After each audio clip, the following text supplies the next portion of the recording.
Yes, after having looked at the causes of unemployment, and we have understood the causes of unemployment,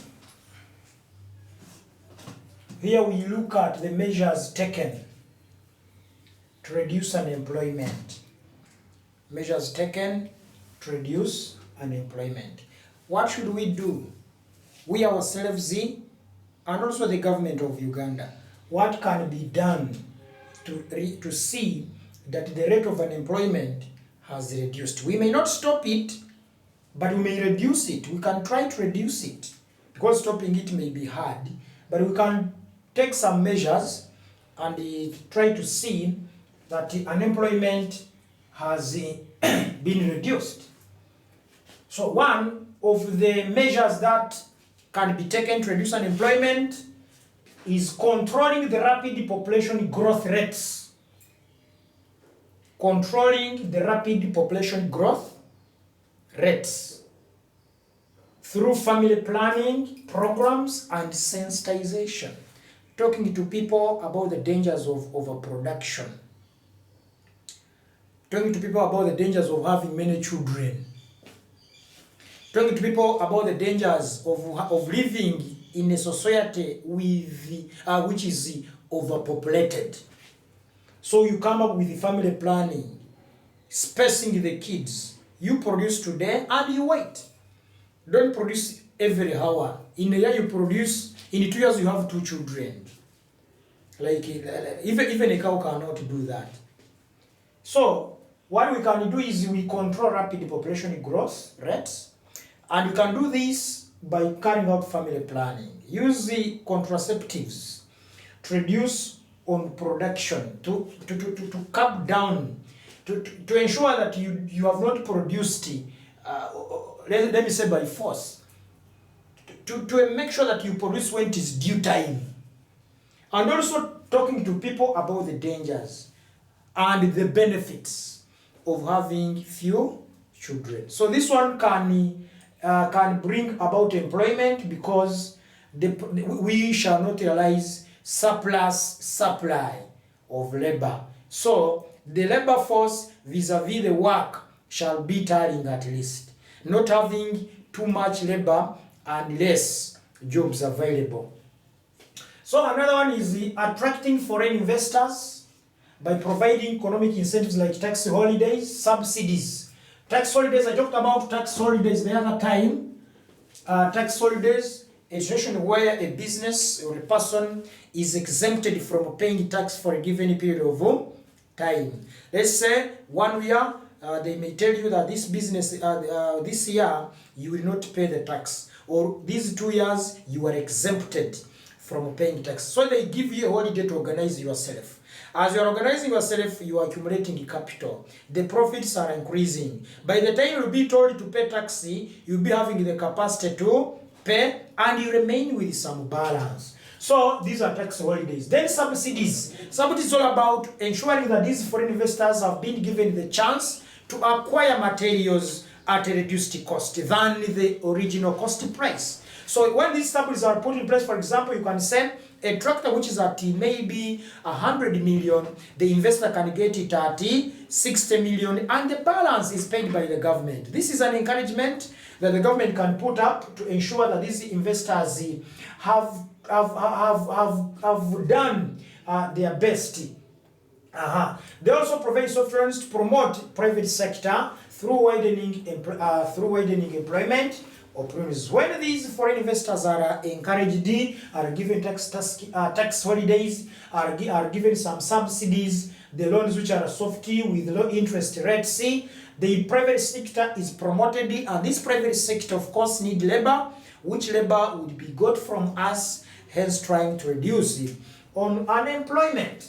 So we are looking at another measure, diversifying the economy by encouraging a wide range of production activities. To diversify the economy is not sticking on one activity, but rather also get other activities. If you are in agriculture and you are producing rice only, you may suffer. Diversify, produce rice and also produce some sweet potatoes. You can also produce some cassava, so that when the price for cassava goes down and the price for rice moves up, you benefit from rice. Then too, so that when you after production, after harvesting, you don't buy the food from using the money you've got from sales. You eat food that is from the garden. But if you only produce tobacco, let's say you are not diversified, you're only producing tobacco. Tobacco will be sold at a good price, for example, but the money that you fetch from tobacco is going to be spent in getting food at home. So as you are cultivating or growing tobacco, ensure that there is also some other food crops that you have put by your side. So the economy should be diversified by trying to encourage production or bringing in a wide range of production activities. And of course, when these production activities are brought forward, labor is used, hence trying to cut down unemployment in the country.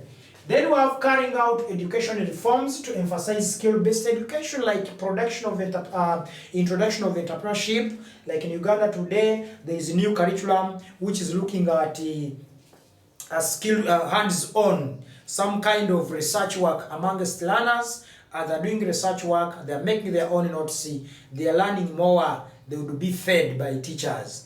And also DIT, which will come to look at the projects that these learners have done in schools, has also tried to ensure, has also tried to make sure that learners have gotten involved in real business, in real project management, which will help them when they leave school. And by doing that, we shall be able to curb down unemployment in our country. Then we have participating in economic integration in order to expand market for the country's products and investment, and that's employment opportunities. What is economic integration? Coming together of different countries to share what we call the economies of scale. And economies of scale, of course, is shared when there is market for products. What is economies of scale? Economies of scale refers to the advantages that accrue to the farm. Advantages that accrue to the farm for producing in large quantities. Advantages that accrue to the farm as a result of reduced costs of production for producing in large quantities. When you produce in large quantities, you spend less than producing in small quantities. And you produce in large quantities when you know that there is market for what you have produced. And of course, because of economic integration, because different countries have come together, they will be assured of the market for what they are producing because of the population in these different countries. So economic integration is important, as these countries will be encouraged to produce in large quantities. And of course, when they produce large quantities, as I said, they will incur lesser costs of production because they are producing large quantities. But if you produce in low quantities, in reduced quantities, you spend more. And why do you produce in small quantities? Because you are not sure of the market. By the way, this thing confuses people. How do you tell people that when you produce in large quantities, you spend less than producing in small quantities? Let me give you a small example. You have 10 cows. And the 10 cows you are having need a herdsman who is going to be paid 100,000 shillings per month. Then the other person has 50 cows which also need a herdsman who is also going to be paid 100,000 per month. Of the two farmers, the one with 20 cows and the one with 50 cows, both with herdsmen, all being paid 100,000, who is spending much on the herdsman? Who is spending much on the herdsman? The one who is spending 100,000 on a herdsman with 20 cows, or the one with 50 cows and spending 100,000 on a herdsman? You see, the one with 50 cows is benefiting from the herdsman than the one with 20 cows. So the one is producing large quantities has reduced costs. This one is producing in smaller quantities has increased the cost. Let's look at the maids at home. Someone is paying a maid 50,000 looking at 2 children, after 2 children. The other is paying a maid 50,000 looking after 6 children. Who is paying more on a housemaid? So this is what we call the economies of scale that comes as a result of producing large quantities and having spent less costs in production. But this one comes in when there is economic integration, when the countries have come together and they are assured of the market for locally produced goods. So we are saying that if we can participate in economic integration, we can expand the market for our country's products and investment. And of course, we shall be increasing unemployment opportunities. Here we go with the next measure, improving on social and economic infrastructure such as the road network, power generation and supply in all parts of the country to ease production of goods. You know, when you are producing and there is power, the road network is okay, you are encouraged to produce more because you are assured of marketing your produce because you have where to pass. And there shall be ease in production because if you are using machines which require power and the power is available, it means the output will be realized in greater quantities. So we need to improve on social and economic infrastructure if you are to curb down unemployment, because in improving on infrastructure, we shall realize greater output, which will need labor force.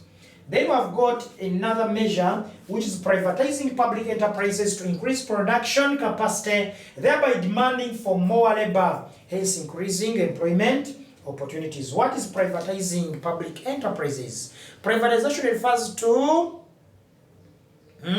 selling of public enterprises, government-owned enterprises to private individuals. When you sell them to private individuals, the private sector will be improved. When the private sector is improved, they will need to produce. And because they need to produce, they need labor. Because they need labor, we people, we are the labor, we shall be employed there. And in the end of it all, unemployment shall be curbed down. So let's privatize. Let's try to change ownership of property from the government to private in order to increase and support the private sector, which will in the end require labor force, and we shall be able to get employment opportunities there.